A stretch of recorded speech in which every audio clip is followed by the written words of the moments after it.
All right, hello everyone. Welcome to I think it's episode 3 of this channel, this series, College Admissions 101. We are happy to be here today. Katie and I are going to talk to you about extracurriculars. Maybe you are here to join us because you have questions about the changes in your extracurriculars, or you don't know what's going on with your extracurriculars because you can't attend any of them, and we've got some answers for you. So before we begin, we'll go ahead and introduce ourselves in case you're new to this channel on PMTV. My name is Jeff Knox. I'm the Director of Educational Planning here at PrepMatters, and I like to say that I help students and families make decisions about their educational plan and make decisions about how they move through the college admission process, so that at the end of all of this, whatever the results are, they can look back and say, I wouldn't have done anything differently because I felt empowered, I felt equipped, and I'm really happy with the way I navigated all of this. And so that is what I do. Katie. And hi, I'm Katie Dunn. I'm one of Jeff's colleagues at PrepMatters. I'm an educational counselor here. So I too work with families on just trying to plan out their educational pathways, looking at their options and opportunities to make sure that each student has a chance to find their best journey. And I apologize, my 12-pound teeny little dog is apparently a little feisty this evening, so I will try and keep her out of our webinar. Well, I think that's actually an appropriate segue into what we're going to talk about today, right? You know, it's now more than ever, and if you've have had a transitional experience, anything like what Katie and I have gone through, and you're on Zoom a lot at home, we, in many ways, through distance, have gotten closer. You can see my home. We can see Katie's, kind of the ceiling of the top floor of her house, and we know she has a dog. I mean, this kind of opening up, this vulnerability that we've shared, whether it was our choice or not, I think relates to a lot of what we're going to talk about, which is picking, choosing how you spend your time in a way that gives you authentic purpose, in a way that helps you deliberately choose how you want to find meaning in your life. And you're going to hear us talk about that authenticity throughout today's episode. And the reason I think that relates to this kind of exposure that we're all going through is that we're letting people in, right? We're becoming closer. We're starting to say, you know what? Let's let the curtain open a little bit. Let's bring down the wall a little bit and show each other that we're human, and we're all different humans, and we have a chance to show each other the kind of human that we are. And you can do that through the way you choose to spend your time, especially during this period of time. And so that's why another way to think about extracurriculars is as finding purpose through action.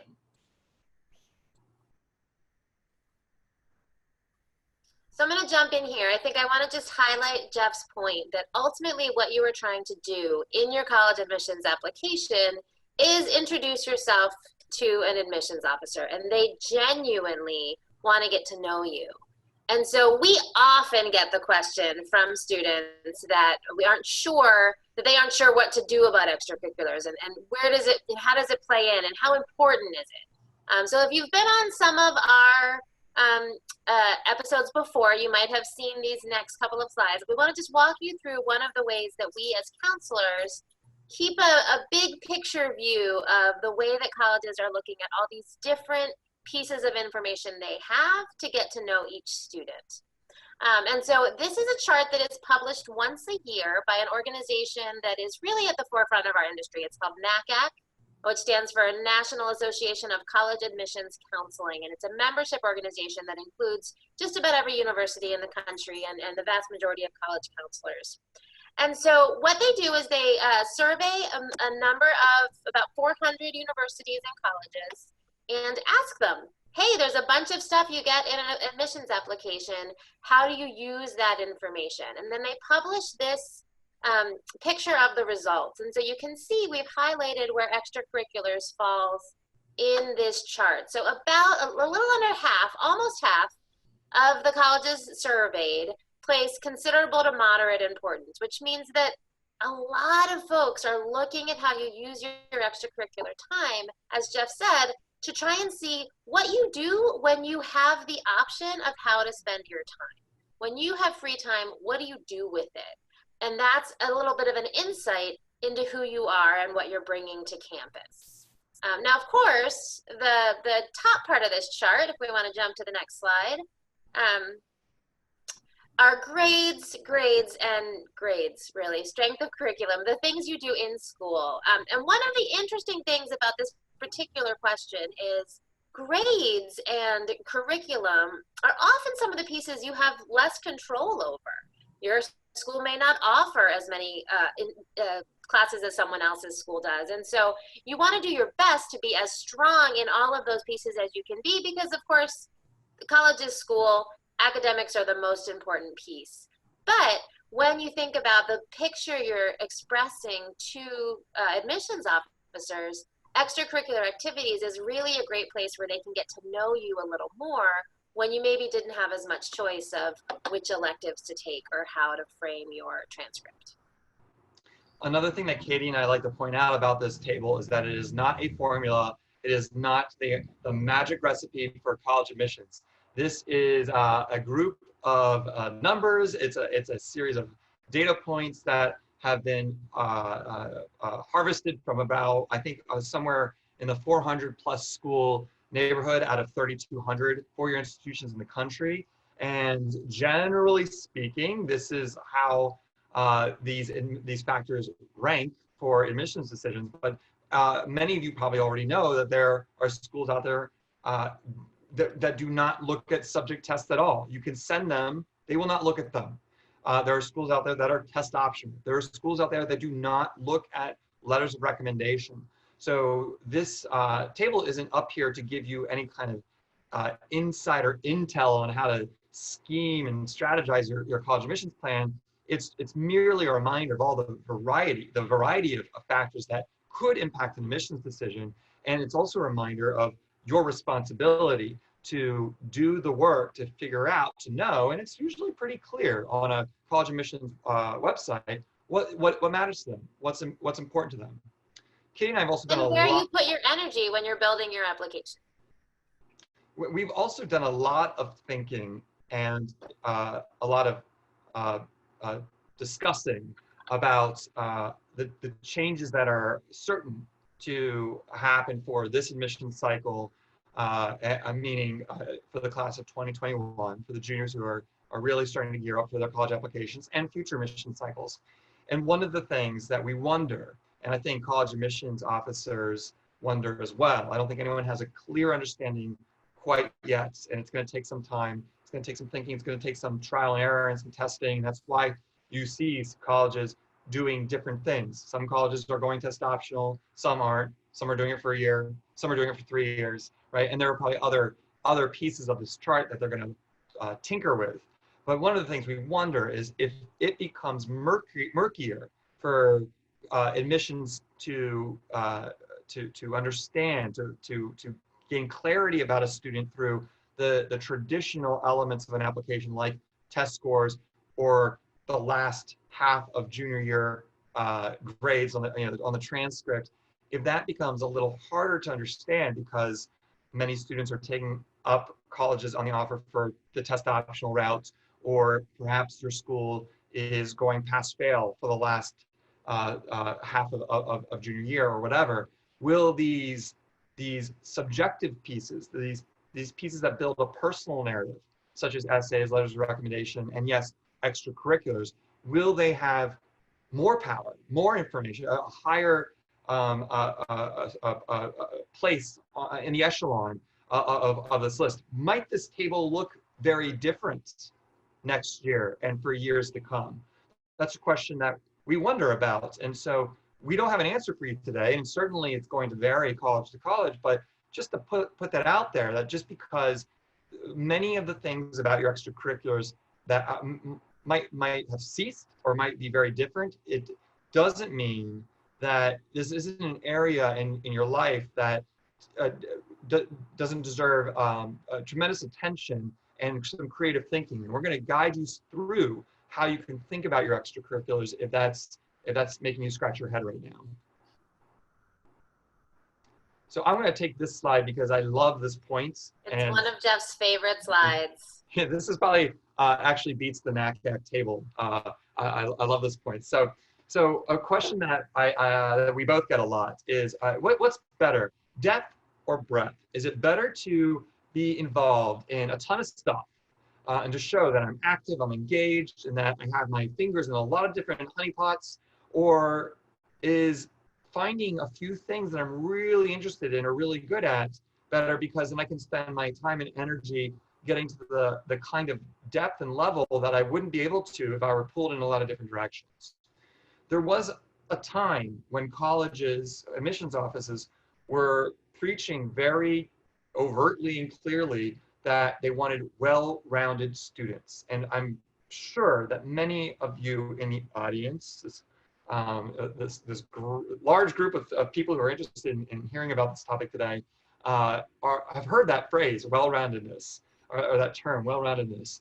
And there's nothing wrong, of course, with being well-rounded, because the intention was to encourage students to explore, to investigate a number of interests and passions, especially for students who can't quite put their finger on an interest or passion, and get a taste of everything. And then hopefully through that exploration, students latch onto a few things that end up being something that, an area of their life where they build momentum, they find traction, and they go in that direction.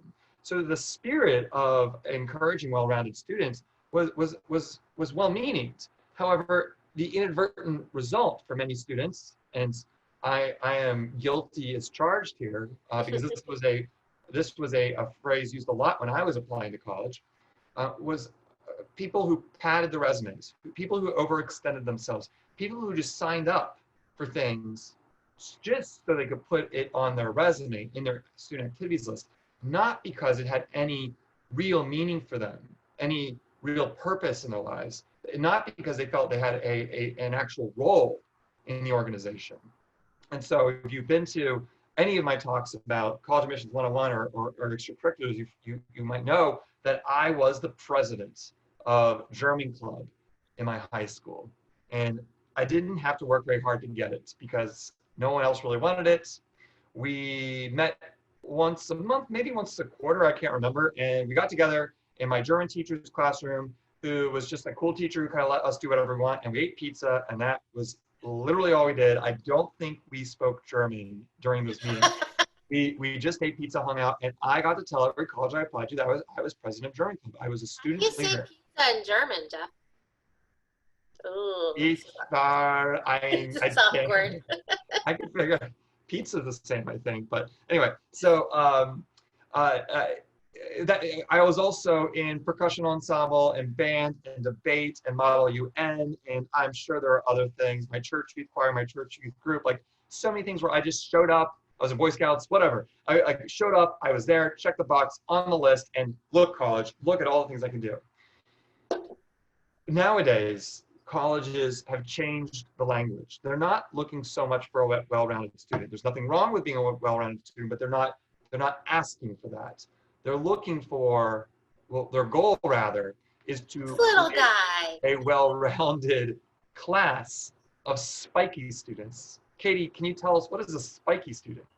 So the problem with being the kind of well-rounded student that Jeff was, it's tough for a college admissions officer to know what he is going to bring to campus. They can't know whether the German club was more important to him than the church choir or Boy Scouts. So it's tough for them to know how that looks on their campus. So they are looking instead for spiky students, students who find a thing and dig into it and maybe do different things that relate to that topic. So maybe you have an interest in environmental science, and so there might be an option to take a class, or maybe just be in a club, or maybe you can volunteer cleaning up a park. So you have a couple different ways that you dig into this one activity or one interest, and that builds kind of a spike. Sometimes that means leadership, sometimes it means participating in the same activity or similar activities for a couple of years in a row. And so again, it's showing colleges how you choose to spend your free time when you are in control of those choices. And that gives the admissions officer a much greater insight into what you will bring to their campus as they are building a well-rounded class. Because of course the goal, when, as Jeff pointed out, of encouraging students to be well-rounded was to encourage students to explore so they could bring great interest to college. And the reason you want that is you want a class full of students that are doing all sorts of things. You want a class full of artists and athletes and thinkers and writers and data managers and coders and builders. And so you want all those people in your class so the class itself will be well-rounded. And in order to have a well-rounded class, you have to have all those spikes pulled together into a circle. We just received a question, which reminds me, we should have mentioned that if you would like to ask questions throughout the episode today, use the Q&A option that's available to you through Zoom. And this question is directly about what we're talking about here. The question reads, say again? I said, can I answer this? No, please go ahead. Oh, you can read it. I'll read it, you answer it. So, what if you're a well-rounded student, but you still stand out in some areas? Are you still then a spiky student? So I want to tell two stories when I answer this question. The first is Jeff let us know that he was maybe a sort of intentionally well-rounded student. I was genuinely just well-rounded. It was just a part of my personality. And that mostly is because I didn't have one huge overriding interest. And so, but there was part of my interest, and I think this is the kind of idea that Grace is getting to, that there was still one thing that kind of pulled more of my attention and more of my time. And so so that's the kind of information that comes out both in your activity list and in your essays. Then you get to be able to dig down and show, here's what the meaning is behind these activities. And the second story I want to tell is about some students I was working with this year who I met at a seminar on essays and college admissions. And they came to me in a panic after this kind of a conversation that they were so worried that they were too well-rounded and they were going to just cut a couple of things off of their application so the colleges didn't get the false impression that they were well-rounded. And so it's a really great question because that's not the right answer either. Again, what colleges are trying to do is get to know you. And so if who you are is naturally someone who is excited about volleyball and excited about violin and apparently excited about all the V things, then that's who they want to know. They just don't want you forcing yourself to do a little bit of everything so that you don't really get to engage in anything. I think it's a really good point. I mean, sometimes this question is asked in a slightly different way, meaning, do I have to quit things? And I think when students hear this, and if they start realizing, am I what Jeff and Katie are talking about? Am I overextended? Am I clinging on to things mostly out of the fear of having to quit something, mostly out of the fear of not having it to be able to write down on my resume? Or does this have a role in my life, and do I have a role for it? So one of the things that you can ask yourself for every activity that you're a part of is, what is the mission? What is the purpose? What is the reason? What role does it play in your life? And what role do you play for others when you are a part of it? That reason to have something in your life is allowed to be, I just like to do it. You don't have to have this all-encompassing, glorious mission that rivals the life of Mother Teresa. I mean, you're allowed to just do things that you like to do, and that's enough. That is enough. So you don't have to quit things. However, if you start realizing that there's only 24 hours in a day, and you are bound by the laws of space and time, you can't be in more than one place at one time, and maybe it would be a relief in some ways to let something go, you're allowed to do that. And one of the most common questions I get is, oh my gosh, I've been playing piano since I was 5. If I stop now, won't I look like a quitter? No, probably not. Now, if you were applying to be a music major and you were, you're winning accolades, and this was a huge part of your trajectory and the traction and momentum of your story, then I don't know if you want to just let piano go unless it's really the bane of your existence. But if it's getting in the way of other authentic activities, certainly if it's getting in the way of your academic performance or, I don't know, sleep and sanity, maybe it's okay. There's this American value ingrained in us to never give up, never quit. And sometimes letting something go is the right choice. It's a smart choice. And I've heard from a number of admissions officers, they like to know that students have the independence and the maturity to make decisions about what to keep in their lives and what to let go. And I've never heard an admissions officer say, we want to see students who are reckless with their schedules and sign up for as many things as possible because they know how to look a certain way. So look at all these categories. Take it in. You've got a lot of options here. Many of these actually come directly from what's known as the Common Application. And maybe you know what that is. That is the one-stop shop application platform online, or more than 900 members of the Common Application, meaning it's almost certain that you'll be using that application platform when you apply to colleges. And a section in the application, the Common App rather, is the student activity section where you list what you do. You are allowed 10 spots. For most, that's plenty. For some, that might be tough. And there are ways to, kind of rejigger the structure of how you input those activities so you can squeeze in a little bit more information and even sneak in an 11th thing.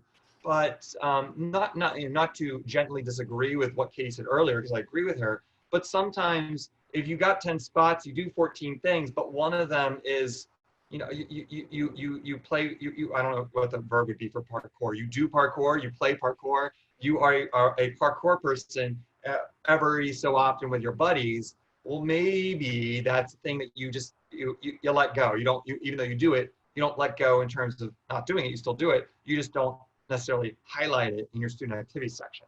So that is I think the fact that it limits you to 10, it gives you a chance to really ask yourself what is meaningful to you in your activities, to do a little reflection, even in those choices of how you report, because throughout high school, you do a lot of things. And so it gives you a chance to really kind of be intentional about how you articulate those things in the way that they are authentic to who you are. That's a really good point. It makes you decide what do you want to put forth as a meaningful and purposeful way that you spend your time. So what I'd like to do on this slide, and if you want me to start, Katie, I will, but I'm happy for you to dig in, is just cherry pick a few categories here and just talk a little bit about how I think about these categories. Katie, do you want to start or do you want me to go for it? Sure. I mean, I think we can go in either way, so I'll start. One of the things I love that I often find students forgetting to conclude are some of their cultural activities, some of the things that they might do that maybe they've done their whole lives with their families or with their church, or maybe they take Saturday classes or some things that doesn't feel to them like a traditional extracurricular activity the way they think of clubs and sports. But when they are meaningful to you, including information and kind of reflection on your cultural activities gives a lot of great insight into the admissions officers. And I would say the same thing about family responsibilities. And sorry about the dog. The family responsibilities is often one that when I'm working with students and I ask them that question, they're shocked that colleges care or want to know that they tutor their little brother after school, or that they always make sure that their siblings have snacks or dinner, or that they're walking siblings or relatives to and from school, or that they're taking care of older relatives or visiting grandparents or aunts and uncles. It's a way that takes up a lot of time and tells college admissions officers so many great things about your sense of self, your sense of compassion, your dedication, your maturity. A whole lot of great opportunities for your character and your values are embedded in some of the family responsibilities that you may have. And I find that is another one that students tend not to think of as quickly when we think about activities, but in fact are very, very meaningful for admissions officers. Now more than ever, right? And just in case there are audience members confused about family responsibilities, this could mean that you are responsible for a younger sibling pretty regularly. Perhaps your parents work and you are responsible for the well-being of your 6-year-old sibling until they get home 6, 7, 8 o'clock at night every day after school. And that would be meaningful to admissions because then they know you're not just coming home and you have all this time to yourself, but while you're trying to do your calculus work, you have to make sure that your sibling is entertained or fed or they're taking your energy and attention at the same time as you're juggling your own responsibilities, your own extracurriculars, your own academics. You have a little entity that you have to manage as well.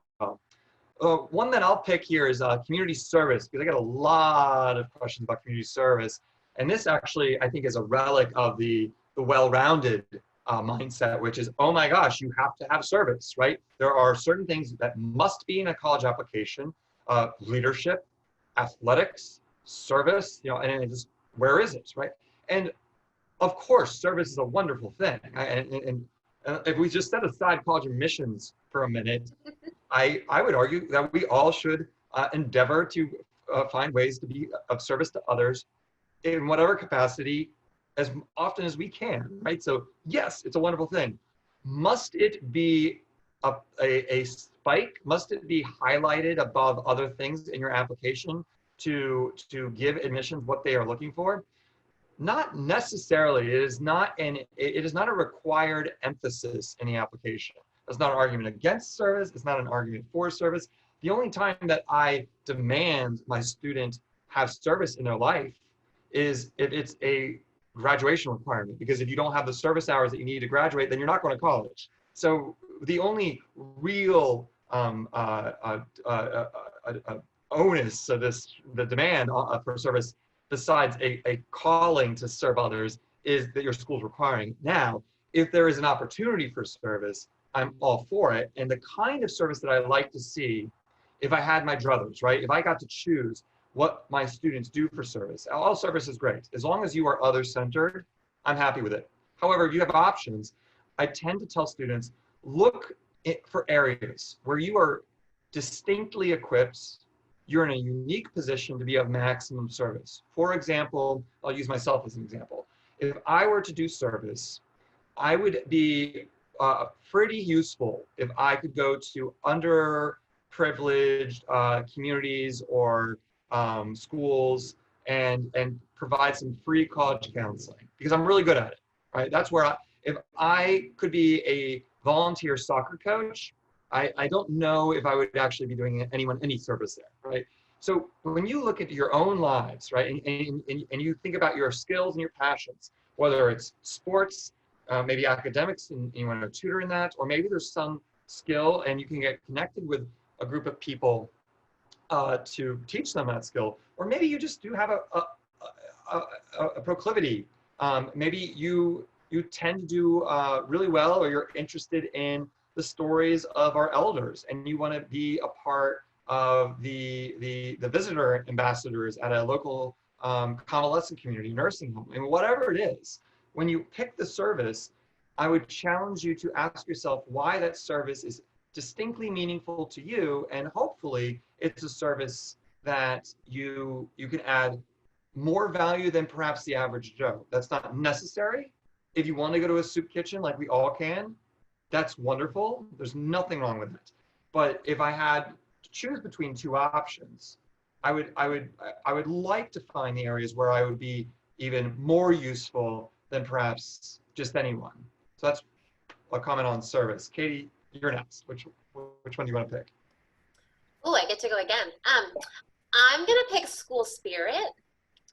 And I'm going to pick school spirit because when I was in high school, I was the president of the Publicity Pep and Spirit Club. So it's very meaningful for me. But mostly I'm going to pick it because I actually think school spirit is one of those things that helps you tap into things that you're passionate about. And school spirit can look a lot of different ways. It can be Maybe you are formally a cheerleader or a member of the pep squad, or maybe you're just someone who loves to go to games and cheer on your team. Maybe you're someone who really gets into Spirit Week.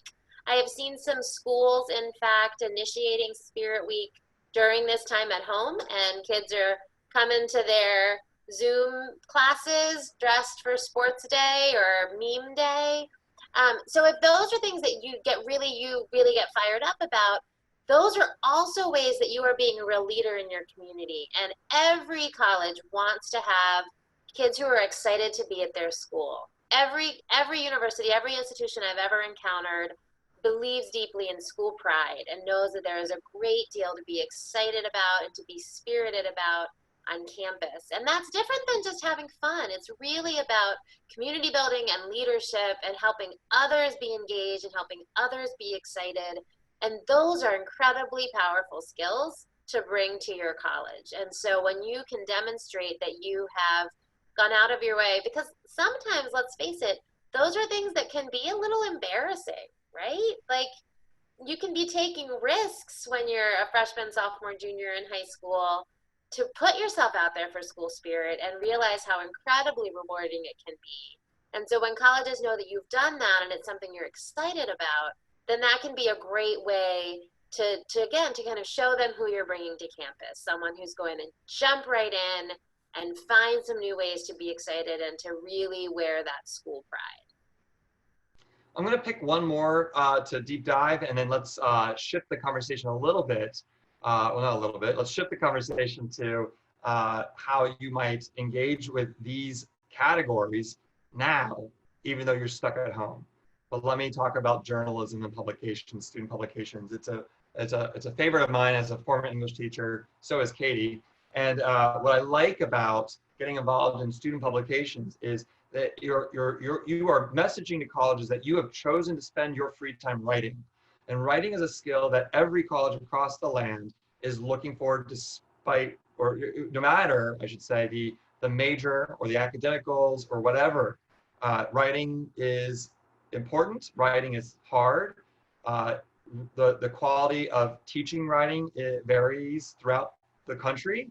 And there are many students who have high academic profiles, beautiful test scores, great grades, but they don't know how to write, or they don't like to write. So if you are able to show that writing is fun for you, or you're good at it, I think it's an uncommon example of something that's always going to add value to your college application. I don't see it's almost a little bit of like it's a good impression just because it's on your application. Now, of course, it's better when you can show that you have actual products, right? And one other kind of category here that would include some of the categories, like a larger category that would include some of the categories you see on the screen, is activities that result in deliverables. If you work for the student newspaper, you have articles you can show a college that might be interested in seeing the product of your efforts. If you're in arts, or you're a singer, or you might have video of you singing, you might have pieces of your art to share. So deliverables, I think, are a wonderful way for colleges to get more insight into what does it actually look like when the student puts their energy in that direction. Now, let's say that you're here today, you're listening to Katie and me talk about why we think these are all such great activities, and you're like, well, my student newspaper has ceased all production, and I can't go to debate tournaments because they're canceled, and I'm not allowed to go to local soup kitchens right now because my parents prefer that I stay safe for the time being, and it doesn't look like it's going to change before the end of the school year. What are these people talking about? What can we do? And Katie and I would like to challenge you on this. I'm going to give you a few examples, and then I'll swing it over to Katie. But I've been working with my students, and let me just use these examples. One of my students is the captain of his chess team, and we were meeting a couple of weeks ago. He's like, "Well, I guess we're not going to be playing chess together anytime soon." And I said, "Why not? Is it not possible for you to have an online chess tournament from the safety of your own home, socially distanced?" He's like, "Yeah, actually, I do that for fun anyway." I'm like, "Organize it. You're the captain. Organize it."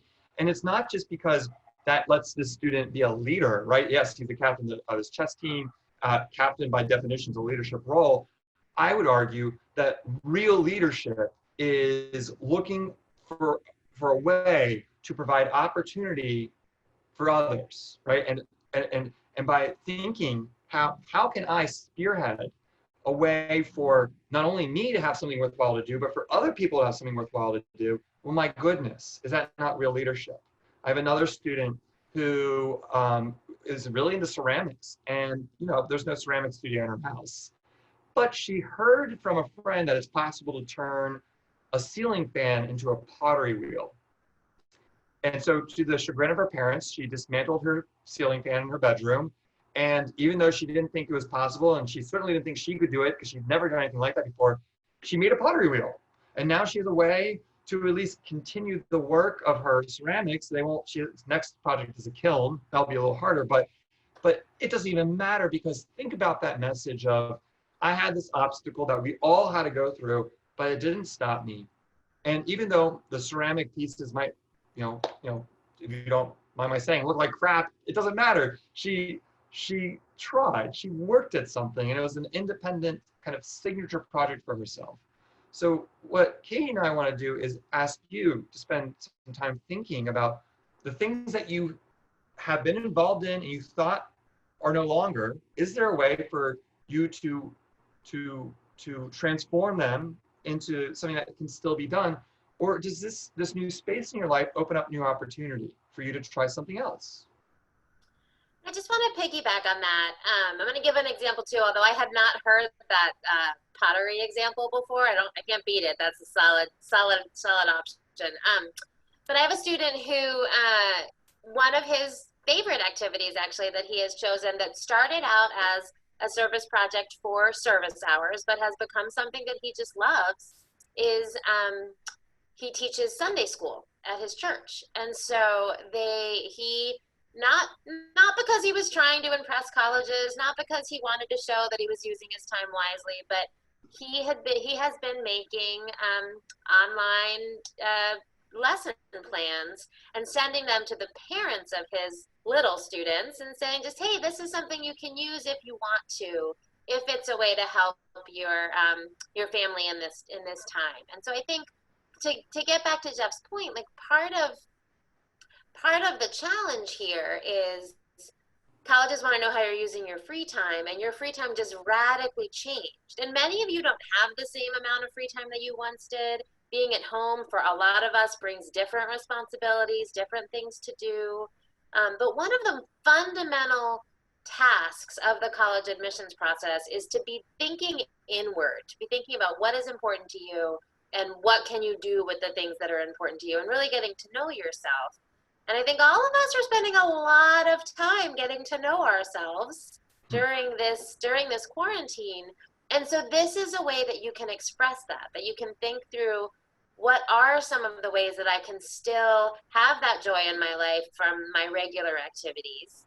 And as Jeff said, if that's not the right avenue, but also, what are some new things that I could learn or do that I do have access to? And I think if we want to really go with the challenge Jeff has said, I can think of almost every one of these. I can think of an online or remote kind of option, just about everyone.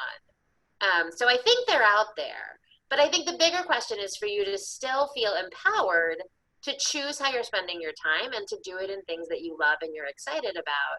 Not because you want to one day be able to tell a college that you did, but because that's the way we learn and grow. And then also it's nice to be able to tell colleges that you did it. I was talking with a family just last week, and it was on the point of creating a structure and routine to the day and to the week. And I liked what this mother said, that the rule in her house is that every day, everyone, parents included, outside of their normal responsibilities, meaning outside of schoolwork, outside of work for parents, everyone has to do something once a day for the house, for their brains, and for their bodies.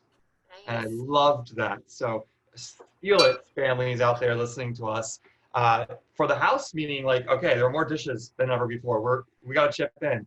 brain. I mean, maybe this is, whether it's the fine arts or taking up an online course in a subject you're interested in, or a project of your own. And of course, getting the physical exercise that you're able to do safely, whether that's, running outside 6 feet away from other people, or doing some push-ups in your garage, or whatever it is. But I thought that was um, a great way to put that. I had another thought and I lost it, so let's keep moving on. I'm sure it'll come back to me. It'll come back. Katie, do you want to take this one?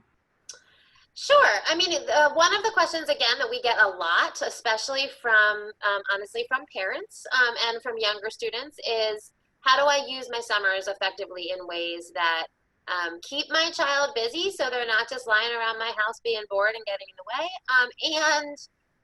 and maybe help prepare them for college, both on a personal growth level and perhaps on a level of things to include in their college applications. And these are some of the things that we see often. And I think this is one of the biggest questions right now. I do want to just touch really quickly on some of the sub bullet points we have here. Many of our students do participate in university programs that are designed specifically for high school students. And they are, for the most part, so much fun. You get to go and live on a college campus for a week or 2 or 3 or 4 weeks. You typically get to take college classes. You live in the dorm room. It is a great chance to just get a chance to feel what it feels like to be a college student, to have a little more independence than you might have at home. Typically, they're very popular. A lot of athletes do sports-specific ones, but then there are a lot designed for different academic endeavors and interests. We hear a lot from families that this can be something that they want to do to kind of look good on their college application. And you can see we have a note there that many of these are programs that are open to everyone who can pay what is usually a pretty hefty fee. And so those are still great opportunities for growth and experience and learning, and they often will give you a lot of good information for an essay or an interview, but I wouldn't recommend doing one of those specifically for the chance to say, look, I spent time on this college campus that elevates my profile, because it really, in those cases, really doesn't elevate your application much. But there are some programs that are selective, that are considered very competitive. And in that case, those have probably both benefits. They both give you a little bit of an impression to admissions officers that you gained admission into this selective program, and that sort of implies that you have some academic and personal qualities they might be looking for, and then also gives you a chance to explore and experience the college campus. I think beyond that, most of these opportunities are pretty open to most students in ways that they can use the same way we've talked about using other extracurricular activities. What are you interested in? What kind of, if you have some careers that you might explore, and you know some folks who have those careers, maybe your parents or cousins or friends or neighbors are in those careers, then from what I have found, can often offer you a chance to shadow them or experience just their work opportunity to a formal or an informal internship. I don't want to go through every bullet point because I know that you can read, but I do want to touch really quickly before we move to the idea of what do we do this summer on summer jobs, because summer jobs were a critical, sort of typical part of a teenage lifestyle 20, 30, 40 years ago.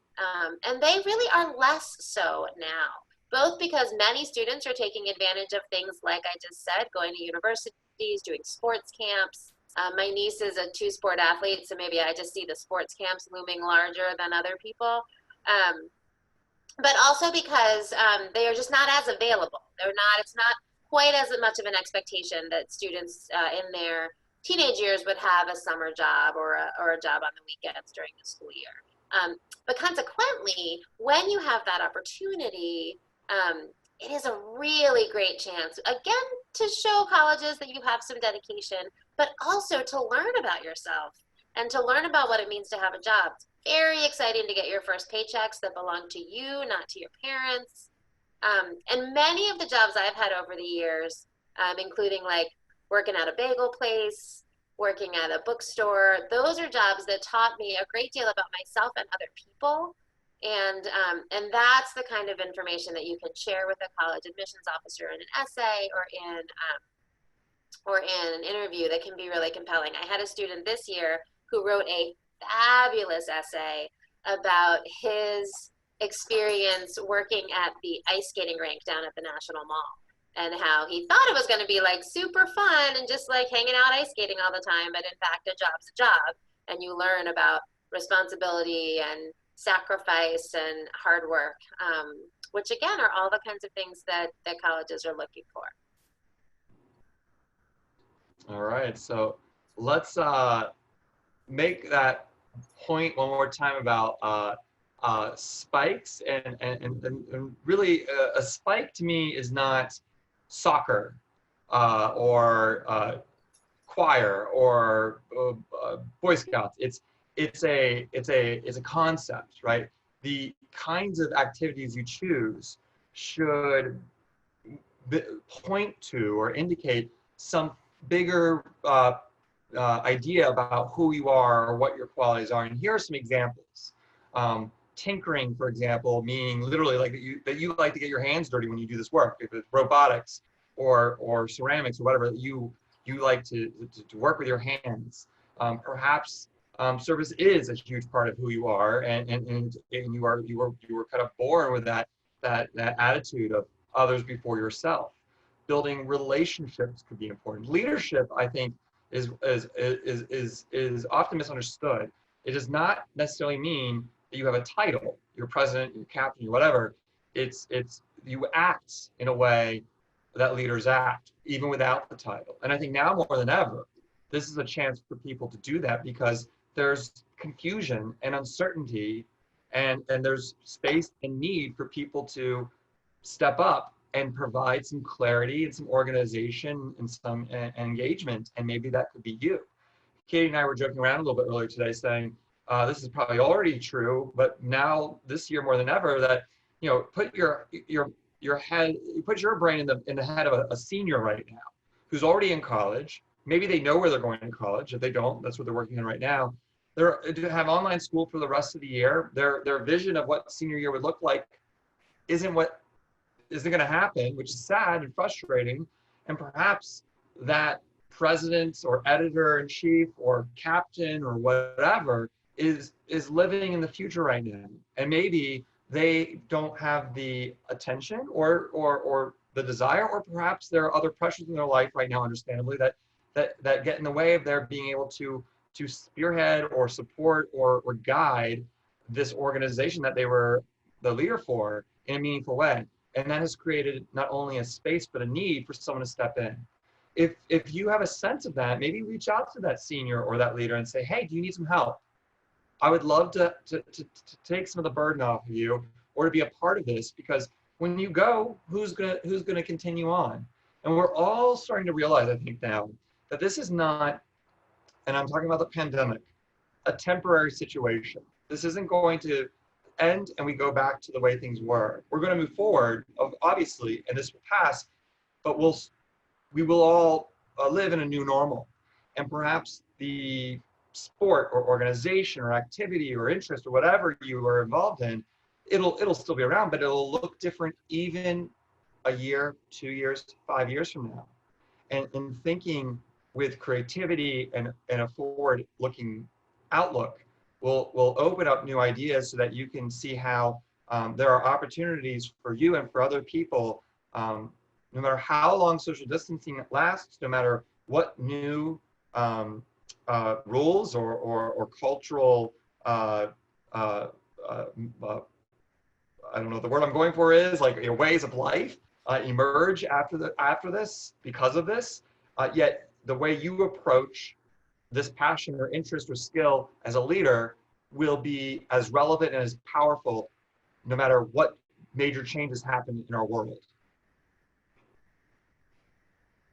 I think that brings us to a comment on resumes, Katie, and then we'll be able to go to the big ideas, I think, after this.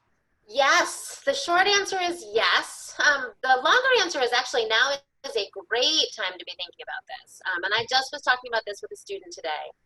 So resumes become, from about the time you hit about 15 years old, resumes become a part of your life that you just always need to have, that just is helpful to keep on hand. And it does a couple different things. It gives you just this great one-pager sense of like, here's a quick vision of who I am and what I've been doing, how I've been spending my time.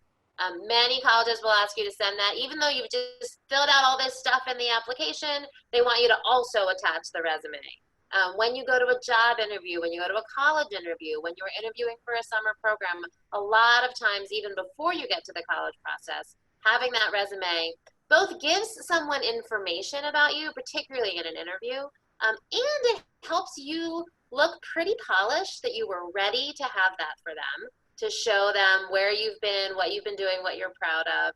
It also, creating your resume and updating your resume is another opportunity for you to take a step back and do some reflection. How have I been spending my time? Oh, that's right, I won an award at the sports banquet and I forgot to write that down, or I was really proud of that and I haven't really thought about it in a little while. Jeff mentioned journalists. I often see high school journalists just list a couple of the titles of their favorite articles on their resume to show a little bit of the kind of work they do, even without providing the full material unless someone asks for it. So it is an incredibly handy tool for this process and just honestly for life. A living document to take with you for the rest of your life. Well, what's the big secret behind extracurriculars? It's the authenticity. It's the reasons that you select extracurriculars. It's the purpose, the mission that you hold dear. It's the role that you intend to play, right? And you're not just going through the motions, but that you are making deliberate decisions. And so we like to say the daily practice of letting go of who we think we're supposed to be and embracing who we are actually meant to be, and really thinking about that. So reflecting on that meaning and then being ready to articulate that, because you will be asked, why are these extracurriculars important to you? Not what extracurriculars are you involved in, why? And that why, it deserves some attention and some reflection so that you're ready to answer that question. So let's take you out with the big ideas. Of course, we're rolling with the punches. If your activity is not going to be managed the same way, don't dismiss new ways of thinking. Don't dismiss yourself. If you're thinking like, oh, I'm not the one to spearhead this, I shouldn't be the one to lead this new idea, stop that thinking and act as though you have to, and see what your brain can come up with. Obviously, always be proactive, looking for new opportunities. Always reflect on your role, your purpose, your mission. Be selective of how you spend your time. Don't overextend yourself. You're allowed to say no once in a while. And you need to sleep and eat. And you've got to, the basic needs in life have to be met, and keep it real. This is not an audition, right? Choose things that actually have meaning for you, and you can do that through reflection. If you have any questions about this information or this class, we encourage you to email classes@prepmatters.com. If you'd like to talk about your specific situation, and perhaps there's something that Katie said or I've said that has sparked a question in your mind, please reach out to us. Our personal emails are on the screen. We'd also love to hear you reach out to us on our social media. PrepMatters is on Facebook, Twitter, and Instagram. It's just PrepMatters. But if you want to tweet at us individually, our Twitter handles are on the screen. Katie's has regular O's from the alphabet in her username. Mine are zeros, the numerical 0. And we're using the hashtag PMTV these days, so join us in that. And with that, we wish you all good health, and we hope you stay safe, and perhaps we'll see you next week, same time, same place. Have a great evening.